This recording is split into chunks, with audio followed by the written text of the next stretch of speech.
पर्रीकर यांचं पार्थिव आता गोव्यातल्या भाजपच्या मुख्यालयामध्ये भाजपच्या कार्यालयामध्ये पोहोचलेला आहे।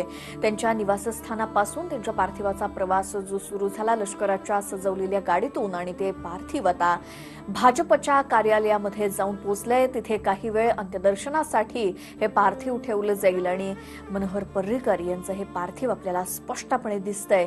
तिरंग्यामध्ये लपेटलेलं त्यांचं पार्थिव आता गोव्यातल्या भाजपच्या कार्यालयामध्ये जाऊन पोहोचले। ज्या भाजपच्या कार्यालयात त्यांनी जवळपास सुमारे 30 वर्ष आपल्या कारकिर्दीतली घालवली आहेत, याच भाजपच्या कार्यालयातून त्यांनी भाजपची मोर्चे बांधणी केली किंवा मग गोव्यामध्ये कशा पद्धतीने काम करायचं आहे, कसा विकास करायचा आहे, या सगळ्याची गणितं ज्या भाजपच्या कार्यालयामध्ये आखली गेली त्याच कार्यालयामध्ये मनोहर पर्रीकर यांचं पार्थिव आता आणलं जात आहे।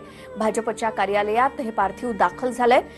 त्यांच्या निवासस्थानापासून ते भाजपचं कार्यालय असा हा प्रवास लष्कराच्या गाडीतून झाला आणि तिरंग्यामध्ये लपेटलेलं मनोहर पर्रीकर यांचं पार्थिव भाजपच्या मुख्यालयामध्ये भाजपच्या कार्यालयामध्ये दाखल झालेलं आहे। सैन्याचे अधिकारी आहेत, त्यांच्या खांद्यावरती हे पार्थिव भाजपच्या कार्यालयामध्ये आणण्यात आलंय आणि ही दृश्य आहेत भाजपच्या कार्यालयातली। इथे काही काळ मनोहर पर्रीकर यांचं पार्थिव अंत्यदर्शनासाठी ठेवलं जाणार आहे। त्यानंतर ते पुढील प्रवासासाठी रवाना होईल। गोव्यातील कला अकादमीमध्ये त्यांचं पार्थिव ठेवलं जाईल। मात्र आत्ता त्यांच्या निवासस्थानी ज्यावेळी त्यांचं काल निधन झालं त्यानंतर आज त्यांच्या निवासस्थानातून भाजपच्या कार्यालयापर्यंत मनोहर पर्रीकर यांचं फुलांनी सजवलेल्या लष्कराच्या गाडीतून हे पार्थिव आणण्यात आलं आणि आता ते भाजपच्या कार्यालयामध्ये काही काळ अंत्यदर्शनासाठी ठेवलं जातंय।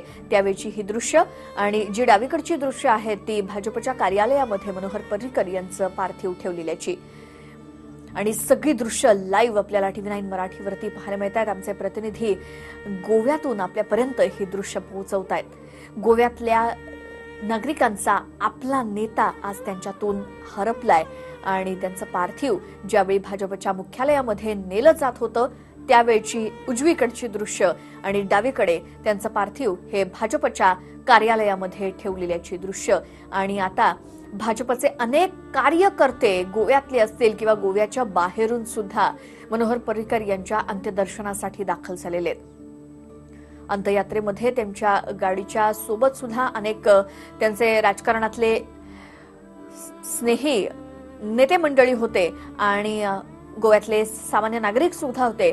चारही दृश्य आहेत त्यांच्या निवासस्थानाबाहेरची एक दृश्य आहेत। त्यांचं पार्थिव या सजवलेल्या फुलांनी सजवलेल्या गाडीमध्ये ठेवलं गेलं। त्यानंतर ही गाडी रवाना झाली भाजपच्या कार्यालयाकडे। त्यांच्या घरापासून ते भाजपच्या कार्यालयापर्यंत अंत्ययात्रेचा हा पहिला टप्पा होता आणि त्यानंतर भाजपच्या कार्यालयामध्ये जाऊन मनोहर पर्रीकर यांचं पार्थिव पोहोचलंय आणि ते आता सध्या भाजपच्या कार्यालयामध्ये ठेवण्यात आलंय। मनोहर पर्रीकर यांच्या आयुष्यातले असे अनेक किस्से आहेत, त्यांच्या साध्या राहणीमानासंदर्भातले किंवा त्यांच्या कर्तृत्वाचे, त्यांच्या कामाबद्दलचे असे काही किस्से आम्ही तुम्हाला सांगणार आहोत।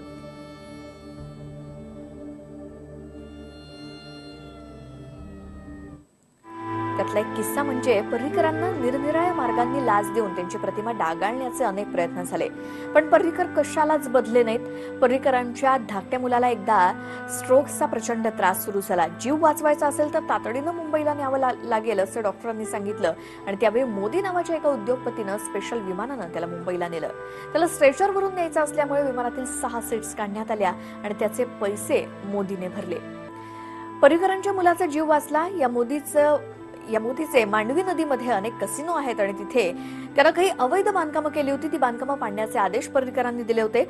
आपल्यामुळे पर्रीकरांच्या मुलाचा जीव वाचला त्यामुळे हा आदेश तर रद्द करतील अशा खात्रीनं मोदी त्यांना भेटायला गेले आणि काँग्रेसला याची कानकून लागली आणि आता पर्रीकर जाळ्यात सापडणार असं त्यांना वाटू लागलं, पण झालं उलटंच। पर्रीकरांनी मोदींना स्पष्ट सांगितलं की एक बाप या नात्यानं मी तुमचे आभार मानतो, पण मुख्यमंत्री म्हणून माझा निर्णय बदलणार नाही।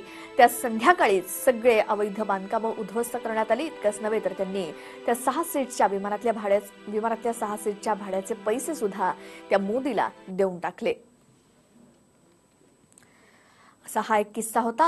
असंच आणखी एक किस्सा आपण पाहूयात. तो म्हणजे हा किस्सा पर्रिकरांच्या राजकारणात येण्याच्या अगोदरचा आणि तरुणपणाच्या काळातला आहे. एके दिवशी पहाटे 4 वाजता पर्रिकर आणि त्यांचा मित्र कल्याणहून दादरला निघाले होते. पण कल्याण स्टेशनच्या तिकीट खिडकीवरील कर्मचाऱ्याला झोपेतून उठवण्यास अपयश आल्यानं ते विना तिकीट दादरला गेले आणि तिथे त्यांना टीसीनं पकडलं आणि तिकिटाचे 20 पैसे अधिक 40 पैसे दंड असे एकूण 60 पैसे वसूल केले. आपली चूक नसतानाही दंड भरावा लागल्यामुळे पर्रिकर संतापले. मग सरकारचं नुकसान करण्यासाठी ते पुढे 15 दिवस विना तिकीट प्रवास करत होते आणि एके दिवशी हिशोब करताना त्यांच्या लक्षात आलं की आपण सरकारला 2 रुपये 40 पैशाला ठकवलंय आणि त्यांनी 2 रुपयाची तिकीटं घेऊन आले. ती तिकीटं फाडून ते समाधानानं म्हणाले की आता माझं आणि सरकारचं नुकसान समसमान झालं. किती प्रामाणिक ही व्यक्ती होती याचं उदाहरणच हा किस्सा आहे. पर्रिकरांचे सांगू तितके किस्से कमी आहेत. आणखी एक किस्सा तो म्हणजे पर्रिकर 16 ते 18 तास काम करायचे. मुख्यमंत्री कार्यालयातील कर्मचाऱ्यांना सुद्धा त्यांच्यामुळे काही उसंत मिळायची नाही. एके दिवशी काहीतरी महत्वाचं काम असल्यानं त्यांचे सचिव गिरिराज वर्णेकर हे रात्री 12 पर्यंत ऑफिसमध्ये त्यांच्या सोबत होते. जाताना त्यांनी विचारलं की उद्या थोडं उशीर आलं तर चालेल का? यावर पर्रिकर म्हणाले की हो चालेल. उद्या थोडं उशिरा म्हणजे 6:30 पर्यंत आलात तरी चालेल. ते सचिव दुसऱ्या दिवशी 6:30 ला ऑफिसमध्ये आले तेव्हा त्यांना वॉचमननं सांगितलं की साहेब 5:15 लाच आलेत. म्हणजे कामाबद्दलची त्यांची आत्मीयता हे आपल्याला यातून दिसते. आणि पर्रिकरांचा आणखी एक किस्सा म्हणजे पर्रिकर जेव्हा संरक्षण मंत्री पदाच्या शपथविधीसाठी दिल्लीला पोहोचले तेव्हा त्यांची सगळी व्यवस्था करण्यासाठी एक अधिकारी नियुक्त करण्यात आला होता. त्या अधिकाऱ्यानं फोन केल्यानंतर पर्रिकरांनी त्याला सांगितलं की विमानतळावर येऊ नका, मी माझा येईन. हॉटेल बाहेर एका रिक्षातून आलेल्या स्वतःची बॅग स्वतः उचलणाऱ्या आणि साधा शर्ट, पॅन्ट आणि चप्पल परिधान करून कोणत्याही संरक्षणाशिवाय आलेल्या नव्या संरक्षण मंत्र्याला पाहून तो अधिकारी अक्षरशः थक्क झाला. इतकी त्यांची साधी राहणी.